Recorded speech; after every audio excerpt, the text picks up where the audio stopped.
আসসালামু আলাইকুম। আজকে আমি খাসির মাংস রান্না করব। এখন আমি তেল দিয়ে দিব কিছু কড়াইতে, তারপর কিছু গরম মশলা অ্যাড করব। এখন আমি পেঁয়াজ দিয়ে ভালোভাবে একটু নাড়াচাড়া করব।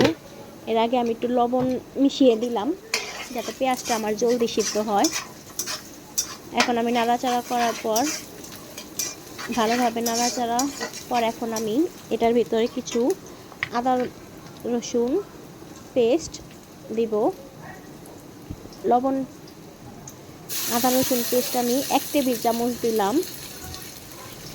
লবণটা আগে দেওয়া হয়েছে কারণ লবণটার জন্য আদা রসুন আপনার ছিটবে না, নাহলে এগুলো যে ছিটে এটার জন্য আমি আগে লবণ দিয়ে দিলাম।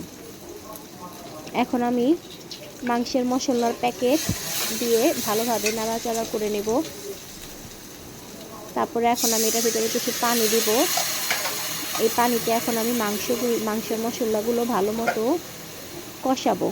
এখন আমি বাকি মশলাগুলোও যেগুলো ছিল এগুলো এখন আমি এটার ভিতরে দিব। মাংসের প্যাকেটটা খুলে নিই, দাঁড়ান একটু।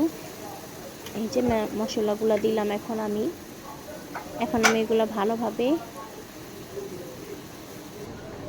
অল্প একটু পানি দিয়ে নাড়াচাড়া করে নেব। এখন আমার মশলাগুলো ভালো কষানোর আগে আমি একটু টমেটো দিয়ে দিলাম যাতে গ্রেভিটা একটু ঘন হয়।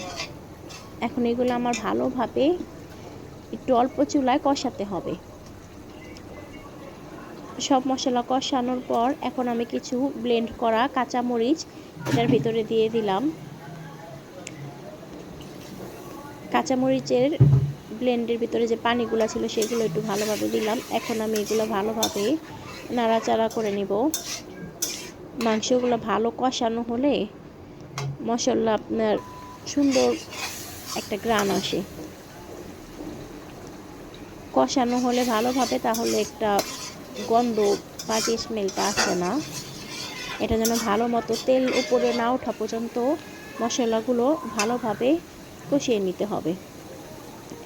এখন আমি এটার ভিতরে খাসির মাংস দেব। মাংস আমি ধুয়ে পরিষ্কার করে নিয়েছিলাম। এখন আমি খাসির মাংসগুলো এটার ভিতরে ভালোভাবে সবগুলো দিলাম। খাসির মাংসগুলা সব দেওয়ার পর এখন আমি এগুলো ভালোভাবে একটু নেড়ে নিব, মিক্স করে নিব। আমার এগুলো একটু নাড়তেই সমস্যা হয় কারণ আমি ভালোভাবে নাড়া দিতে পারি না, মিক্স করতে পারি না। এখন এই যে সবগুলা হয়েছে কোনো মতো মিক্স করা। ভালোই হয়েছে। সবাই বলে আমার হাতের রান্না নাকি অনেক মজা হয়। মাশাআল্লাহ, গড গিফট।